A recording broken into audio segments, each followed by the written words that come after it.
4 years ago, over 1,000 students made the decision to attend Providence College and become a member of the class of 2020. Each student had a unique story on why they decided to rep the black and white and begin their journey in Friartown. Hi everyone, my name is Errol Tavares. My name's Carl. I'm Maddie Riley. My name is Danny Howison. Hi, I'm Kelsey Christensen. Carrie Torpy. I'm Khalif Young. My name is Darby. Paul Kelly. Maria Santo. John Deportier. Brandon Saylor. Mel Crowley. My name is Jenna Costantino, and all of us are members of the class of 2020 at Providence College. For many students, their story began during a time of excitement and uncertainty as they each began the college search. For many students, a college tour was the first step in the process. I was looking at colleges. I didn't know what I wanted. I was looking at bigger schools. I was looking at smaller schools. But all I really wanted at the end of the day, I decided was a small Catholic school. So I was looking at all the small Catholic schools up the East Coast. And PC was actually my 17th out of 17 schools that I visited. When I went on my tour, surprisingly, they were actually super rainy and super gloomy. But I actually got this really interesting vibe from just everyone around campus. So when my tour guide was walking through campus, he was saying hi to people. He was, conversing. People were just happy to be there. They were yelling, "Go Friars! Welcome to PC!" And I literally looked at my mom like, if these kids are acting like this on a snowy day, I can only imagine it on a bright sunny day. I went back on my second tour, and it was actually still kind of gloomy, one of those weird days. But the students' energy kind of brought that light into it. And everyone just seemed so happy in a place that is like a home away from home. While some students fell in love with PC from the campus tour, other students took some convincing on why PC is the greatest place on earth. I didn't necessarily love Providence the first time I visited because my brother was going there. So when I would be a freshman, he was going to be a senior. So I was worried that if I were to go there, I would be known as Jack's little sister and not for what I was doing on campus. So I initially was super against it, but then he kept encouraging me to go and visit him. So I think the first time before I even had a tour, I went to go visit my brother and I went out on Ian Street my senior year of high school. So that was my introduction, but I wanted to hear someone else's story beside my brother's. So I booked an official tour with someone from Friars Club. His name was Kevin, and he was really great. And I decided that day that I was gonna go. For some students, listening to men's head basketball coach Ed Cooley helped solidify their decision to attend Providence College. I ended up coming to the accepted students day that we had back in April of 2015. Or 2016 rather, and listening to Coach Cooley's speech in Mulaney Gym, that is what, got me to PC. Coach Cooley was really a big pivotal part in why I came to PC in terms of the way he talked to me and the way he kind of described what I could become as both a player and as a man as well. So that was something that kind of really stuck with me. And then obviously getting on campus and meeting Bob Driscoll and Father Shanley and seeing the environment on campus especially really kind of allowed me to make that decision. I just remember feeling a part of something bigger than myself, and I come from a very close-knit community back home, so I knew that that's something I wanted at school as well. So just listening to him talk and the class of 2020 all being in a room together for the first time, that's kind of what influenced my decision. Overall, wanting to be a part of the notorious Friar family was a commonality among all students who decided on Providence College. For many students, their journey began during the summer of 2016. Some students chose to take part in one of our pre-orientation programs, while other students began their preseason for one of our Division I sports teams. For the rest of the freshman class, parents and RAs helped unload and unpack on move-in day and helped them settle into their new home away from home. Move-in day, I remember that McPhinney only was allowed one elevator ride, and it was a struggle because I overpack and I tend to bring extra things. And so I remember my dad just being load it all up. And so we shoved everything in the elevator, took that one ride up. However, I still had to carry my printer up 7 flights of stairs. There was a struggle with all the other bedding materials I had. 7th floor, it had a great view. However, moving in and moving out was an issue. First memory as a student was definitely move-in day my freshman year. roll up to Raymond Hall, unpack the car, set up my room, super nervous, wasn't really sure how it was gonna go. I'm such a homebody, I was so scared to leave home. But then we went to that mass in Peterson. It was time for communion, and I start hysterically crying. I'm like, the mass is about to be over. I mean, I'm saying goodbye to my parents. I don't know what the next 4 years is gonna bring, and I am absolutely terrified. After the welcoming mass, students were encouraged to say goodbye to their parents. Some were in tears, while others gave their parents a high five and were eager to begin the orientation festivities. The first memory of orientation, for most students, was meeting their orientation groups for the first time. I remember walking into orientation and we were assigned a meeting spot, and I remember one of my first memories was my meeting spot, and it was right outside of McMinney, so kind of every time I walk past there now, I think, oh my God, that was our meeting spot from orientation. That's so funny, group 29, like for the win. Each group was introduced to their orientation leaders and began making new friends with the members in their group. All students shared a meal in Raymond Dining Hall and enjoyed each other's company while getting accustomed to their new life as a college student. I just remember, my first kind of memory of orientation was the first night of college, sitting in Ray with my entire orientation group. And I just remember sitting there. It was like a few hours after all of our families had left after that mass, and I was looking around like, who are these people? Where am I? Like, what is in store for me for the next few years? And I just remember feeling so like anxious and nervous and worried about that.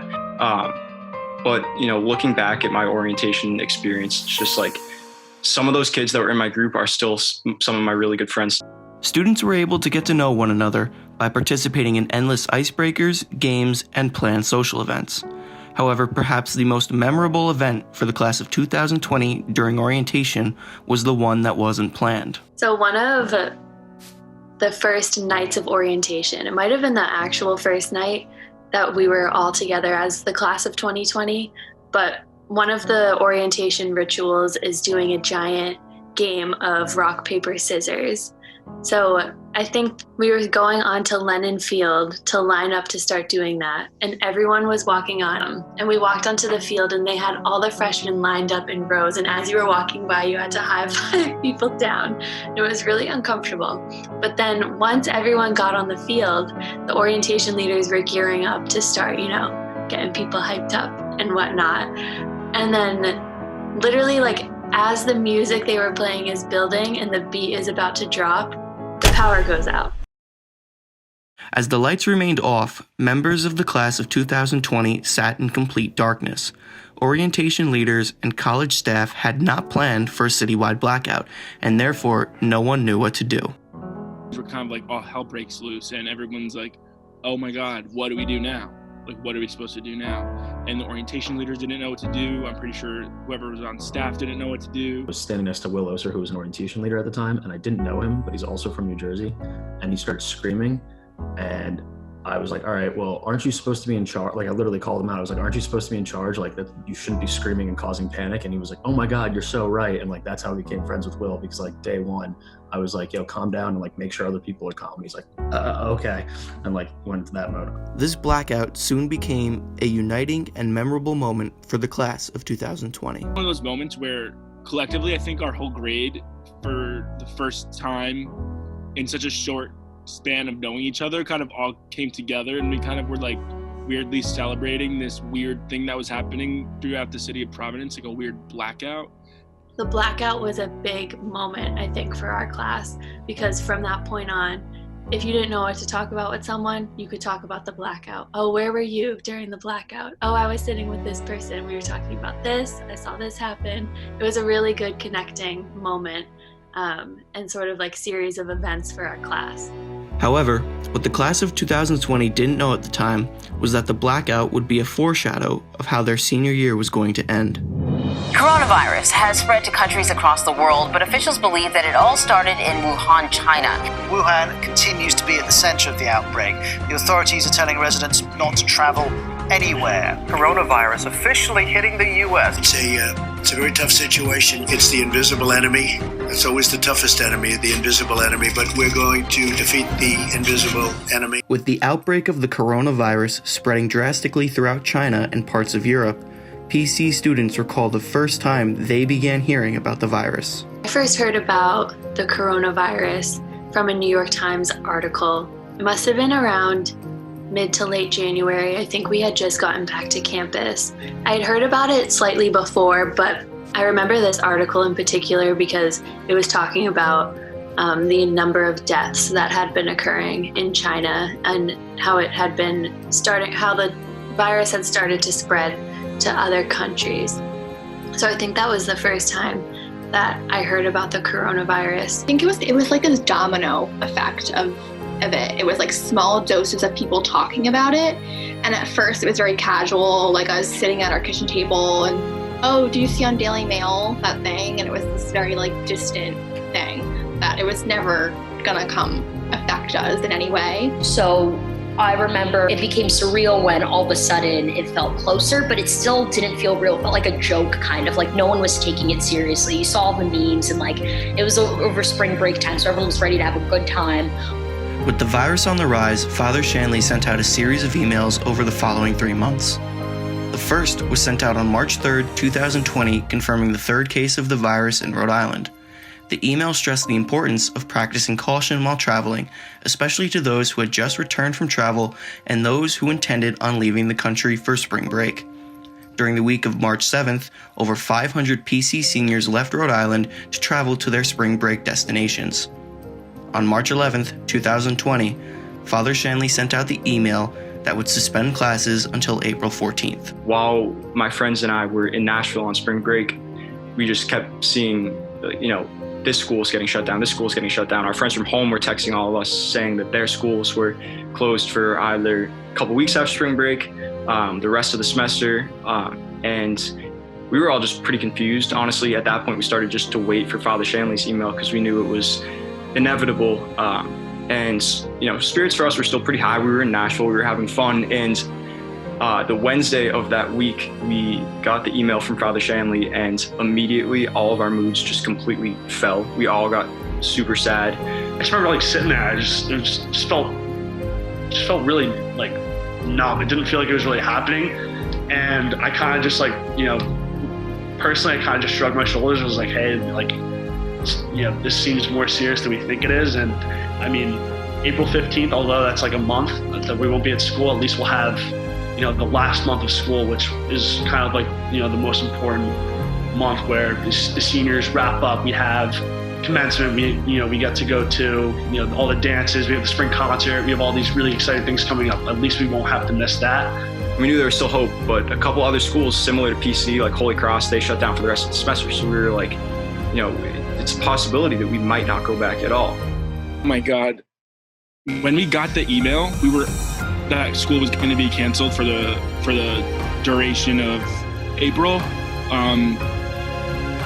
We were on the plane back home from spring break. There was about 200 of us from Cabo flying back to the United States from Mexico, and we were probably hour 2 or 3 into the flight. My phone was dead, so I didn't have the plane Wi-Fi, but all of a sudden you just hear whispers of oh my God, I think school's canceled, and the plane Wi-Fi was not good enough that you could open the email, but all you could do was read the subject of the email. So all it had said was important message from Father Shanley, classes suspended, but we didn't have a date. So we just knew that classes were suspended, and all of a sudden the plane is 100 PC students goes up into an uproar about kind of what's supposed to happen. Do we go back to school? Do we stay at our houses? Do we go home? How long is this going to be for?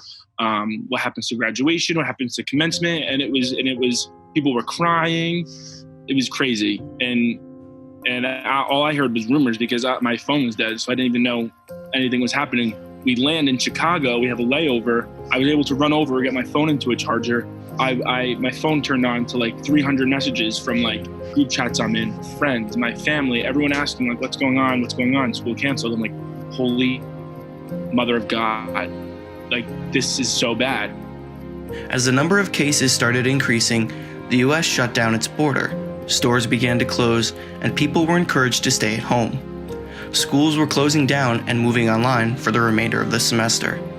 On March 20th, 2020, Father Shanley sent out the third email that would move all classes online for the remainder of the school year, and to the disappointment of the senior class, commencement was postponed indefinitely. Sent the email. I think the one that flat out canceled it. he sent that email and there were like 3 different Lord of the Ring quotes. And I don't want to speak on behalf of the rest of the senior class, but at least for me personally, I was, what are we doing here? Like, it seemed a little bit weird to me. No offense, Father Shanley, we love you, but it felt a little bit out of touch. And I don't know why, I can't really explain why. I think in this time where a lot of people were looking for answers, they might not necessarily have wanted to hear a quote from Lord of the Rings. But later that day, I remember being in a pretty bad mood after getting that email. And it wasn't because of the Lord of the Rings, it was because of the content of the email. I went on a bike ride. I'm from upstate New York, home of the Erie Canal. And I went on a bike ride on our canal path. And I remember passing underneath a bridge. And this sounds so meta, it almost sounds fake, but I remember passing underneath this bridge. And I noticed this piece of graffiti under the bridge, quote from the Lord of the Rings, and it said, "Ponder this bridge." So that took me back. I literally hopped off my bike and stared at this graffiti for a couple seconds, and it stuck with me. This happened, the day he sent that email, which is almost a month ago, and I'm still thinking about it. Ponder this bridge. What does that mean? What are the odds that Father Shanley sends an email with 3 Lord of the Ring quotes? It doesn't kind of annoy me. It annoyed me. And then I get a quote under a bridge from Lord of the Rings that I can, for me, I've probably read way too much into it, but it seems like a perfect metaphor. Like this bridge, which would be the pandemic before, it was like, what do I do with this bridge? Do I cross it? I could stay behind and not do anything, or I could try to cross it and be better and learn something from all of this. Every student will remember where they were and how they reacted when they received the 3rd email from Father Shanley. Despite the context of the email, the administration at Providence College worked tirelessly to ensure that everyone would have their questions answered during this unprecedented time. So I think they've handled it great. I mean, obviously none of us in the world know how to handle this right. I mean, it's not like we could look to another school and be like, oh, they did this in the past, so this is how we should do it. So I think based on the circumstances, they've done an amazing job. I personally feel like they've communicated so well with us. I know some students were like, we didn't get an email for a while, but honestly, you have to think on their side too. They don't know really what's going on either. They don't know how long this is going to last. And I think at the end of the day, of course, us seniors especially are so upset that our senior year got cut off, but they're thinking of the betterment of all of our students and even in the future. So I think based on everything that's happened, they've done an amazing job. And for me, it's been so important to be at a Catholic school where faith is so important, because Father Shanley is able to communicate that with us and be he's praying for us, and he really just feels for us. And I think that it's so apparent that they really do care, and they really want to make even graduation the best that it can be, despite the circumstances. With PC administration trying to keep students and families informed as the coronavirus intensified, 2 students, discouraged about the abrupt ending to their senior year, finally began to put things into perspective. When they were on their way home from spring break, they began to realize the severity of COVID-19. I think the moment the severity of it really kicked in for me was in the airport at Nashville. We sat down. The airport was a ghost town. We got through security in 2 minutes. And I was surprised by that, because downtown Nashville was still pretty lively. It didn't, you couldn't really tell that we were in the middle of a pandemic. Everything was business as usual. But then when we got to the airport, I really saw it.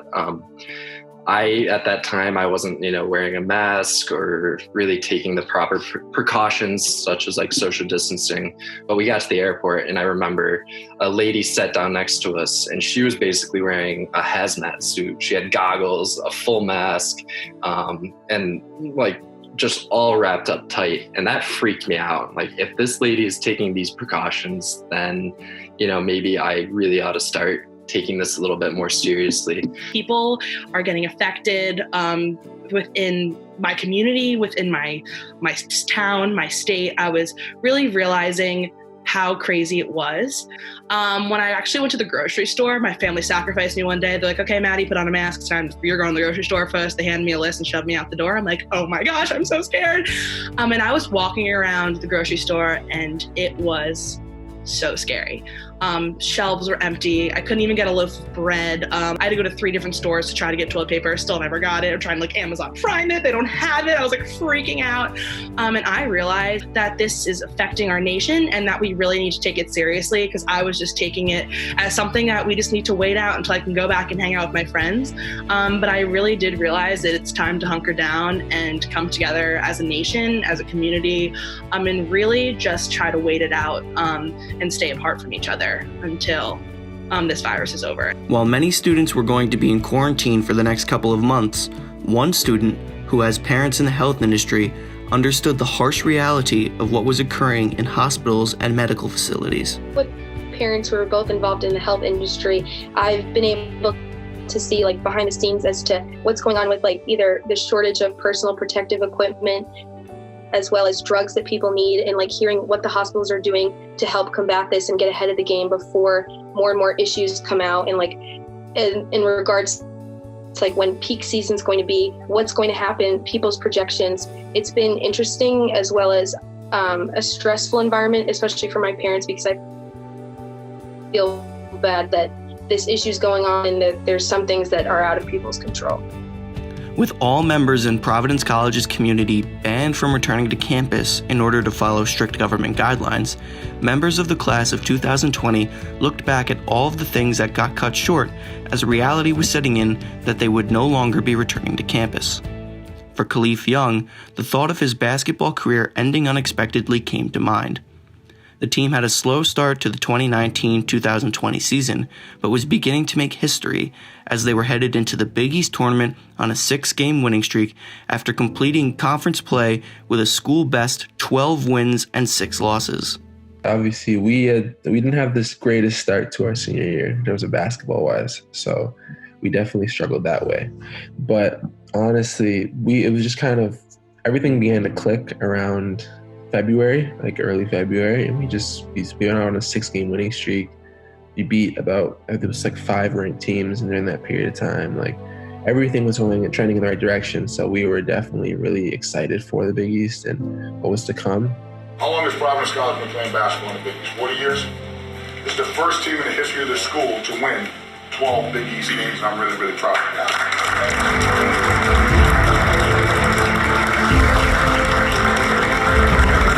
That legacy away from these seniors. We set the foundation. Now let's go turn the world up. Let's get it Madison Square Garden. Let's get this shit. 1, 2, 3. NCAA came out within the last hour and a half canceling the men's and women's college basketball tournaments. There will be no March Madness in 2020. It's not just basketball, though. It is all remaining winter and spring championships. Everything canceled as the sports world continues to react and act to the news of coronavirus and the spread throughout the country. Khalif Young recalls the moment he got the news that the Big East tournament was canceled. For me, I remember I was on the bus, and then I saw Tommy, one of the walk-ons from our freshman walk-on. He told us to all get off or whatever, and then like some coaches told us to get off the bus. And not everyone was on the bus yet at this point, so we all got off. We went into a meeting room in the hotel, and we sat there for a little bit, and then Coach Cooley walked in and kind of dropped the news that the Big East tournament was canceled. And I think for us, like, it was definitely like a shock of emotions, because like we all had been like, this was everything we worked for. Like, I think that was the hardest part. It's like, it's one thing if the season got cut like right in the middle. Like it got cut like right at the end where everything we had worked for, like everything you build up for is the Big East tournament, the NCAA tournament. And to obviously be a part of both at that point, which was where our projection was, that was a struggle for us.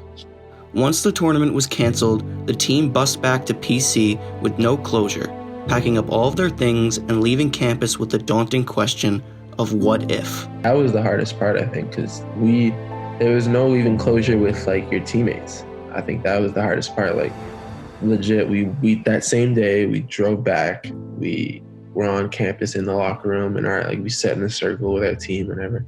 Coach kind of says like, this is a weird situation. I want to thank everybody, and like I want to say thank you. And then And then Coach Kerbeck, who was director of operations, he eventually goes and he says that you have until Saturday to obviously get off campus.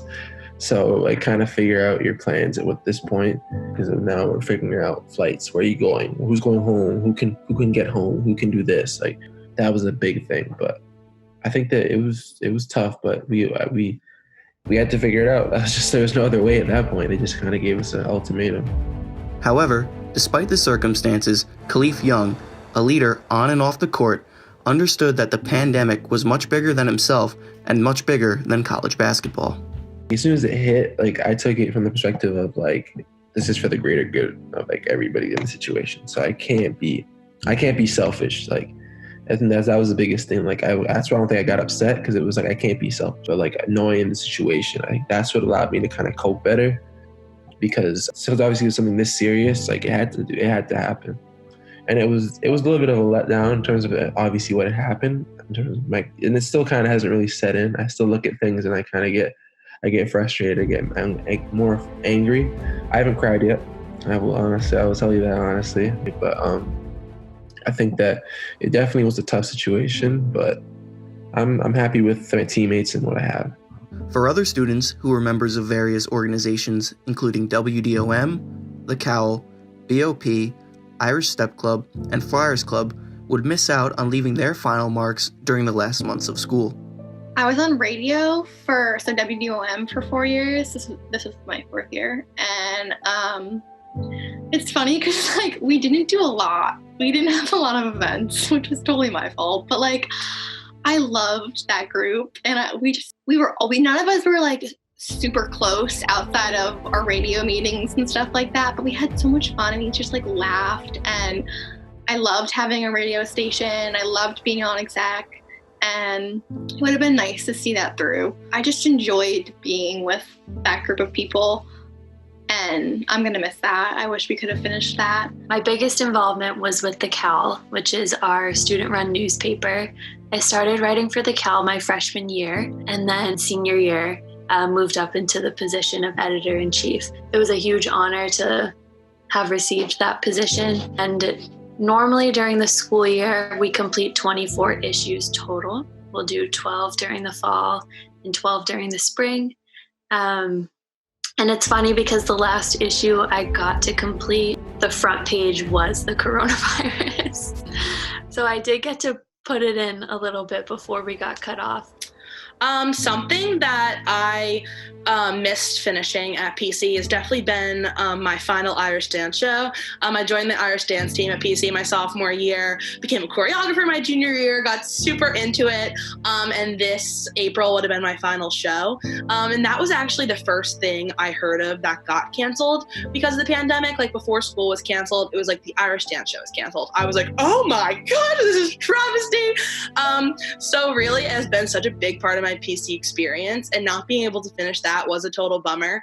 But the girls on the Irish dance team, we're still keeping in contact. We're still sending ourselves videos, dancing at home, and really sticking together as a PCID community. But it is something that really was a bummer that I did not get to finish and perform my final show in the Smith Center for the Arts. The greatest thing that I've been involved with on campus has been the board of programmers. We probably had about 20 events that didn't get to happen due to the coronavirus pandemic. One of them being the spring concert, which is an absolutely amazing night for everybody. The whole campus community comes together, and this year we were going to have a spring festival. So we were going to have 2 headliners and an opener. So the headliners were going to be Matoma and 2 friends, and I heard nothing but positive feedback when we kind of announced who was going to be performing at the spring festival. So to say it was upsetting is an understatement that we didn't get to actually have the spring concert. But more than just that, we had so many events that we didn't get to actually have. Clam Jam was going to be really awesome this year. We had PC's Crown, which was going to be the inaugural year of Mr. PC being gender inclusive, which was going to be really cool. A lot of our programmers have put in a lot of effort to plan their events, and for them to not happen is pretty devastating. Just the kind of work that goes into it to make our campus feel extra special. And I know that our campus community and students would have loved to see all the events that we had planned. With PC's Spring Festival getting cut short, the headlining act, 2 Friends, sent their support to the PC community. What's up? It's Eli and Matt here from 2 Friends. I want to give a big shout out to Providence College. So bummed we weren't able to come play for you guys. No doubt. We'll see you guys soon, though. Love you guys. After working senior week for the past 3 years, president of Friars Club, knew exactly how special celebrating the seniors was going to be during the last week of school and the difficulty that many seniors faced having to leave the club without saying goodbye. I was now the president of Friars Club, so we work commencement every year. So I've seen 3 senior classes have their senior week. We've seen them during their Olympics when they're out on Sweets Hall, like repping different countries, just their class on campus. I felt the excitement because it was secondhand and we witnessed it. And then with Friars Club, we have all of our other traditions that happen with senior classes, like we pass down our pins. I remember like clapping for all of the presidents at their last meeting, like feeling so indebted to them. And I wanted to express to the club that meant so much to me, that gave me a home at PC, like thanking them for giving me the chance to like lead with my executive board because they're my favorite people. And we all became like very close from it. What became real for me is you never got to say goodbye. You never got to say thank you. With Friars Club ending, like we're passing down our pins virtually, like online. And I'm like, we can't do the same things that we do in person. Like these kids can't feel the traditions and like the bonds that we felt. So that's like where it really became sad for me that like the things that I was involved with for 4 years, it won't end and you can't say bye in the same way. With the last 4 months of school being cut short, PC students had a hard time coming to terms with all that they were going to miss out on. However, they had a much harder time narrowing down their favorite PC memories that they were able to create in the time that they did have at Providence College. Favorite memory? Wow. For Danny Hallis, the class of 2020 coming together to celebrate during Senior Ring Weekend was a special time for the senior class to all come together as one. I'd probably say SRW this year. That weekend was so much fun. I just remember being with my absolute best friends, and the weather wasn't great, but we had so much fun both nights. Like I think that's the night that I felt our grade kind of come together for the first time, because we were all sort of abroad back and forth the year prior, whether it be your fall semester or spring semester. So having like that one weekend for just our grade with, all of us together, all of us in good spirits, like celebrating each other. I think that's probably my favorite memory so far. Along with Hallis, Brandon Saylor shares a similar story from Senior Ring Weekend as he reflects on the Saturday morning of the weekend's festivities, which geared him and his friends up for a big night at Twin River Casino. What I'll always remember is waking up Saturday morning, like pretty early, like 7 or 8. And it was just like, it was like that feeling like when you're a kid on Christmas morning, where like you wake up and like there's nothing but like, you're just super, super excited for the day, and you just have like this feeling where it's just like you're totally in the moment, you're totally ready for the day.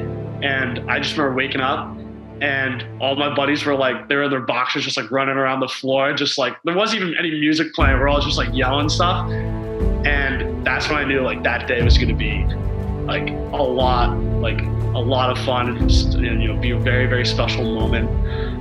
For Maria Santos, her most cherished PC memory was watching her home away from home support her Puerto Rico community.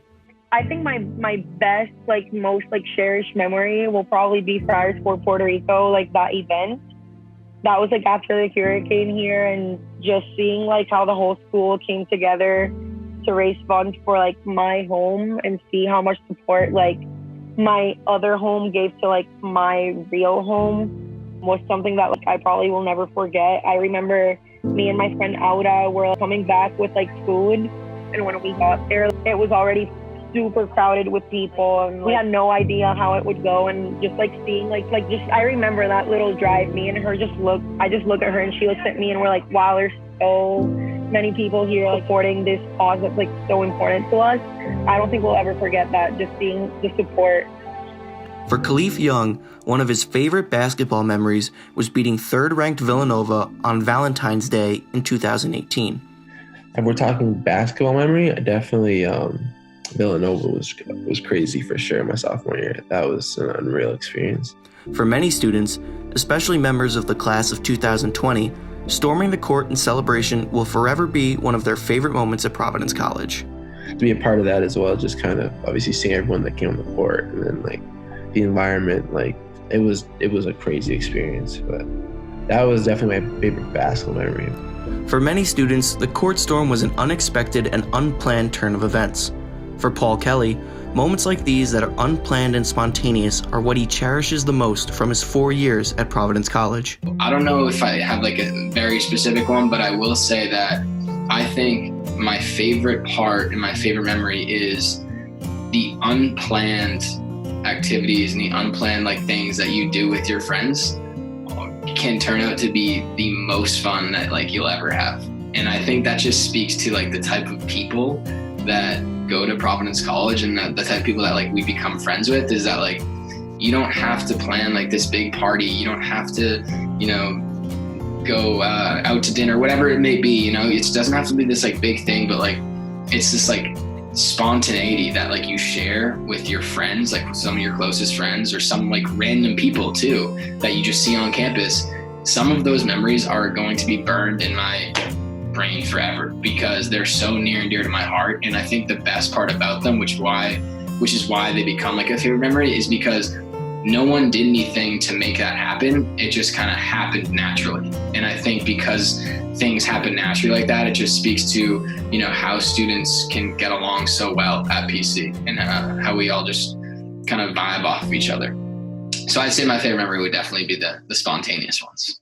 And just like memories can be made from unplanned moments, the coronavirus, which was an unplanned event, will forever be a topic of discussion at class reunions for years to come. As members of the class of 2020 live through this pandemic, individuals share the memories that will come to mind when thinking back on this historical time. I think for me, what I'm going to remember the most is how badly I wanted just my family to be together during this time. It's so cliche, but it's like when you don't have something, it makes you really appreciate it. And if my brother is in Austin right now, because it's like coming home on a plane is a risk. My grandpa's in Florida, same thing, like he's 85, so coming home on a plane is a risk. And like you don't know what tomorrow is going to bring. It's so terrifying, and it's like it just makes you appreciate and value the people in your life to a whole nother extent, because life is so fragile right now. And yeah, I think I'm going to remember that the most, the feeling of how desperately I just want my family to be together. For many, it is the moments that they were able to share with their family that will come to mind.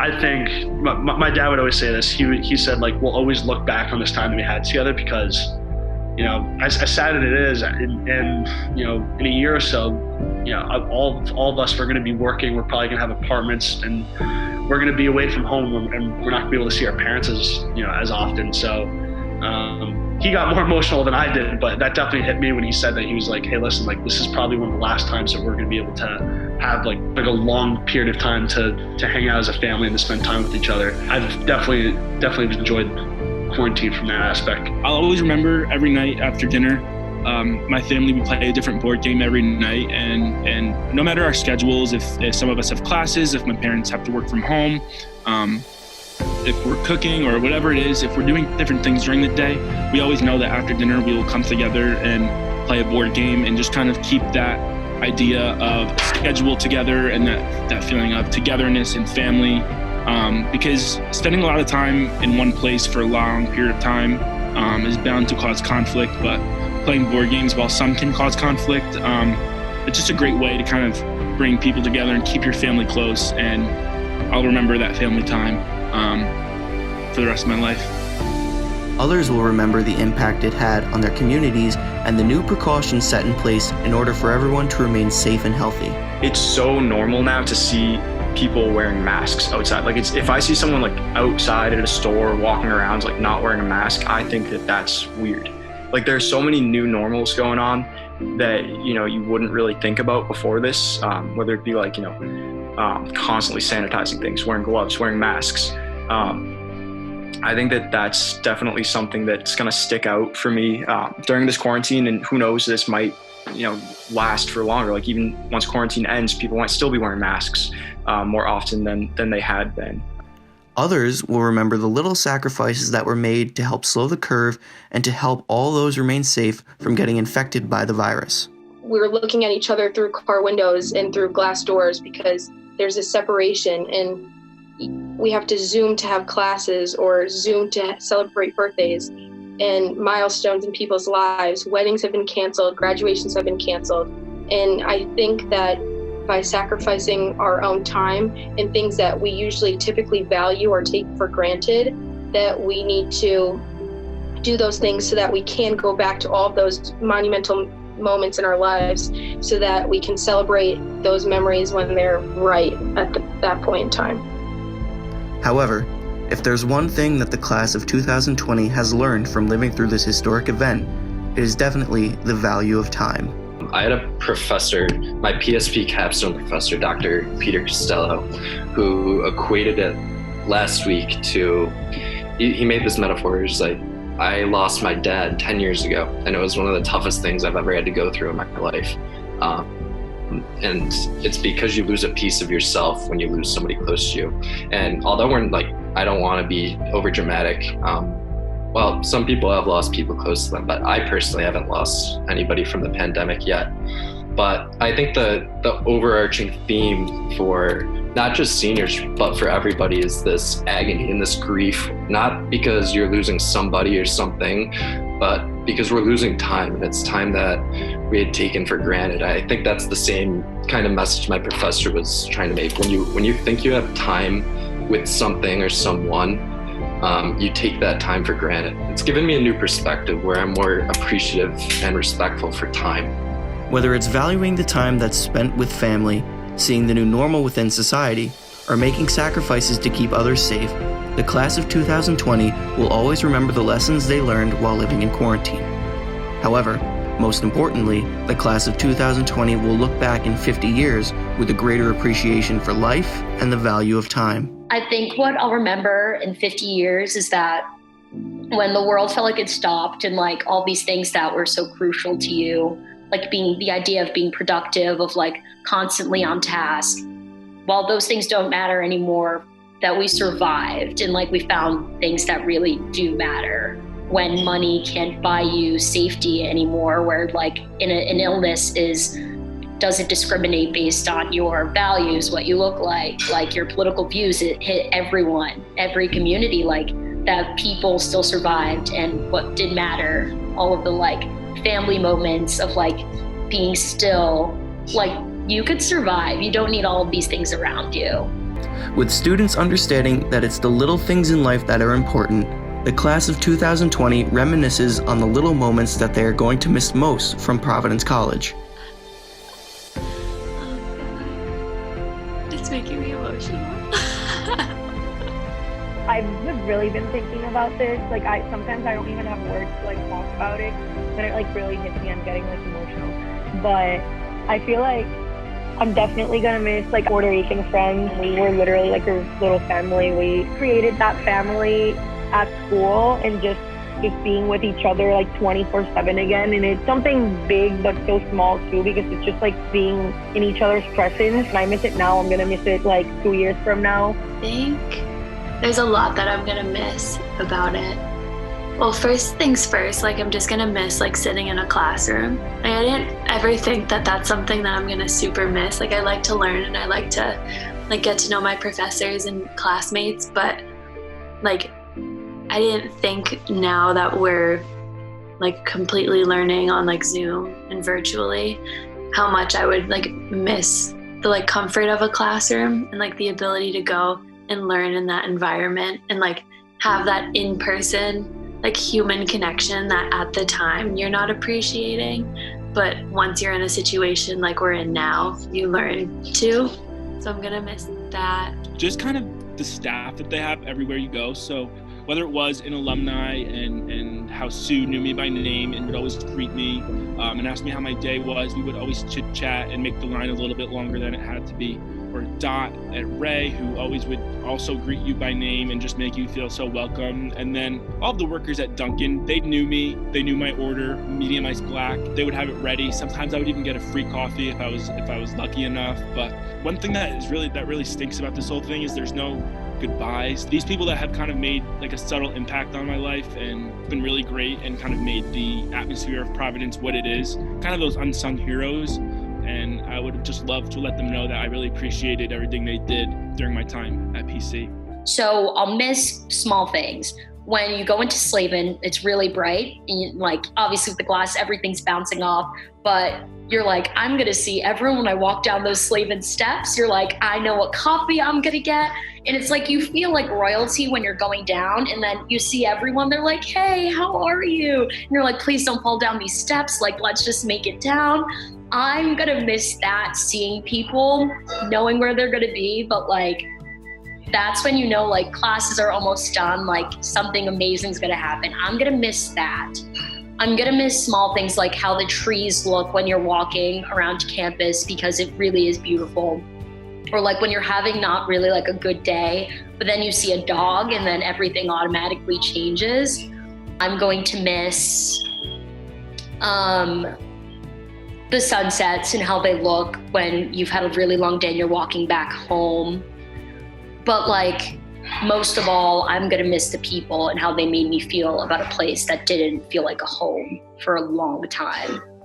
For the people that like completely transformed it for me. Many students can agree that Providence College has given them a foundation that has helped build them into the people that they are today. Whether it was a friend, a professor, or words of comfort shared by a Dominican friar, lessons were learned and advice was given to help these students grow. Many of these lessons, whether intentional or not, have helped many seniors get through the pandemic and remain optimistic about what the future is going to hold.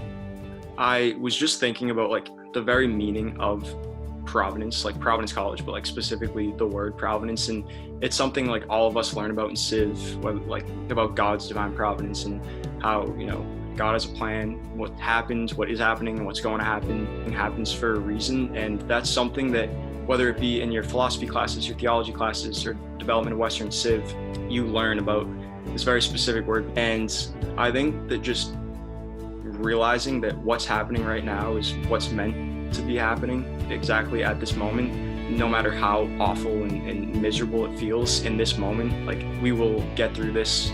There are better days ahead of us, and be grateful for what we've had and our health right now and our families and our friends and the memories that we did make at PC. So that's definitely been a comfort in this very uncertain time. I took American philosophy with Pat McFarland freshman year. It wasn't like necessarily anything specific, but just like philosophy in general through Civ and everything else, like understanding that like the greater good is more important than like yourself and your own personal wishes. So like that's kind of helped with like getting over being angry about senior year, because like, I don't know, you never really think about it that way until like somebody tells you to think about it that way. I'm like, no, like it's more important to like not, you know, go out and get everybody else infected, even if you are going to survive it because you're healthy. So like that's been like a main thing from PC, definitely. I would say that looking back on the 4 years, best piece of advice that I've heard would be when Father Shanley spoke to all of us at the ring ceremony regarding that college shouldn't be the best 4 years. And honestly, even now we're all at home, like our Providence College experience didn't end the way anyone expected it would have, but learning to adapt to the changes that are occurring and looking back on the memories that we've shared, that's something that should be important, as well as like learning that this isn't the end of everything. Like Providence College will continue to be a part of our lives if we choose to let it be. And so I would say that being willing to sacrifice the last 2 or 3 months of your education so that the rest of the world can be in a better place is something that everyone should be willing to take on. And at the end of the day, it's not the biggest deal to sit at home so that the people who are on the front lines who are working to make this go away, that they can have the ability to, when this is all over, like survive this and come out on a stronger side. The members of the class of 2020 will forever be enriched by the lessons they have learned from their time at PC.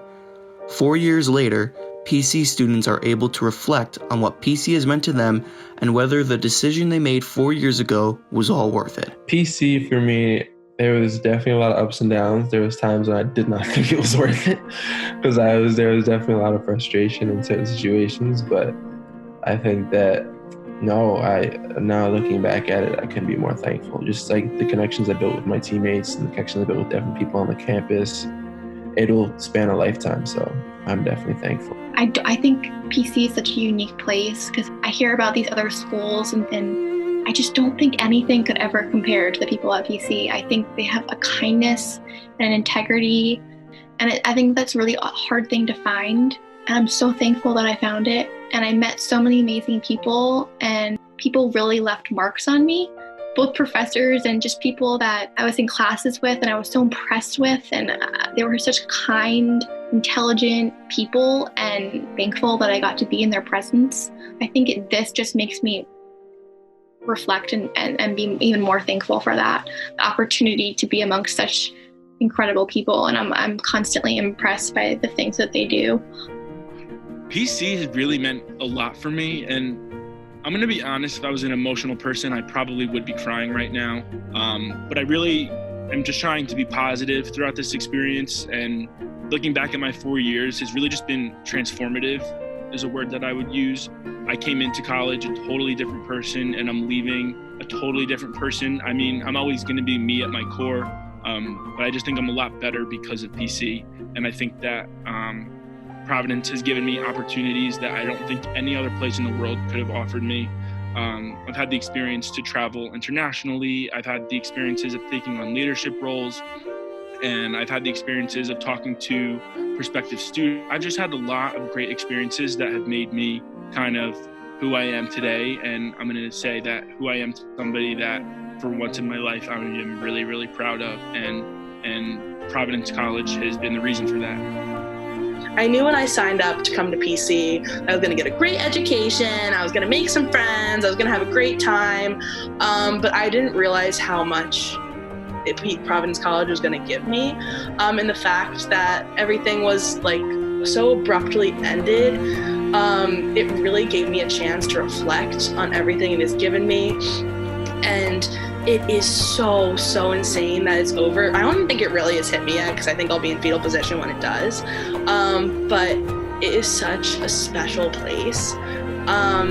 And I just can't even articulate it. Just it radiates a feeling that you get as you walk around campus.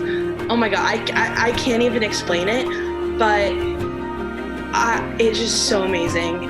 And it really is so crazy that it's over, but it has given me so much, and I'm so grateful for that. So at the end of the day, yes, it is super sad that it's over, but it's also so much happier that it happened. Members of the class of 2020 were able to thank all those who helped them get to where they are today and will forever have a lasting impact on their lives.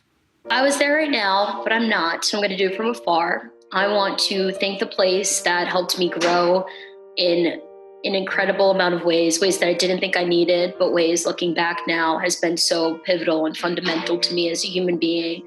I want to thank all the people who dealt with all of my lows, my highs, all the times in between, and who supported me. I want to thank a club. I want to thank a team. I want to thank those people who gave me families when it felt like you didn't have one. And also the people who told me to love myself for what I looked like, for who I am and what I believed in.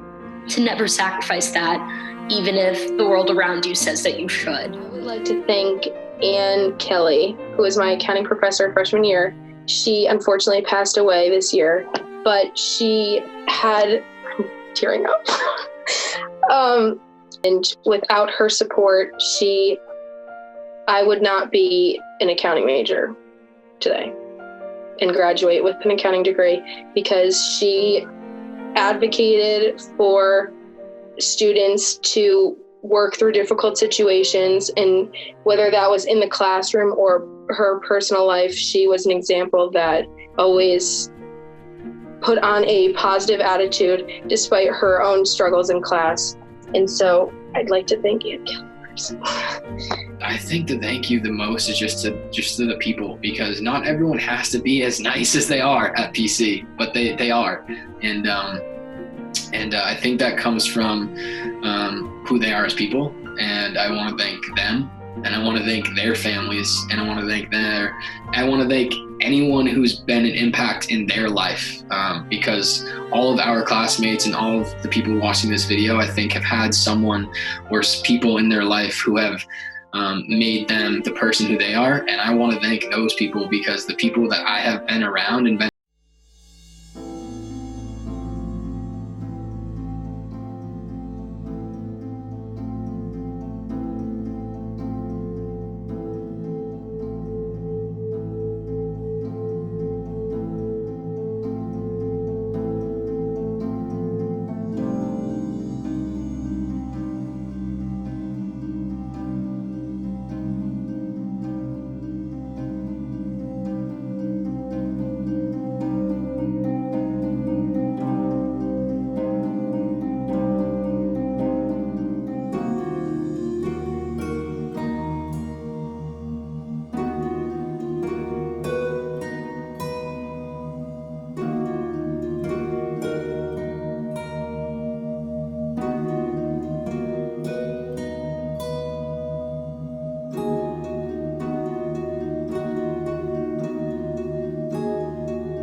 that, you know, we're all done at PC, but we'll never really be done with PC. There's always a reason for us to come back, and having a second place to call home, I think, is, you know, something that we should all be really, really proud of and really grateful for. So, you know, I know we'll all be back very soon.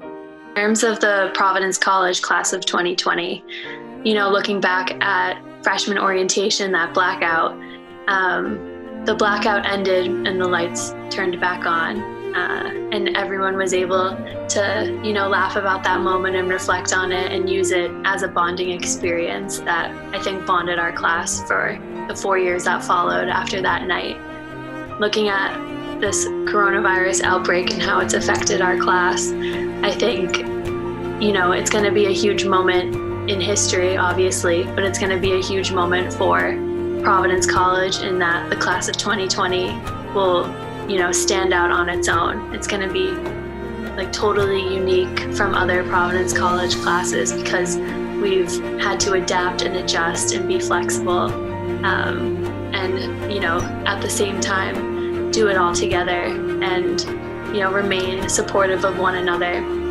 And just like how the lights turned back on during orientation, the lights will turn back on again. We'll all be able to reunite at some point. We'll all be able to give one another a hug. So there's always, more hope and light at the end of the tunnel.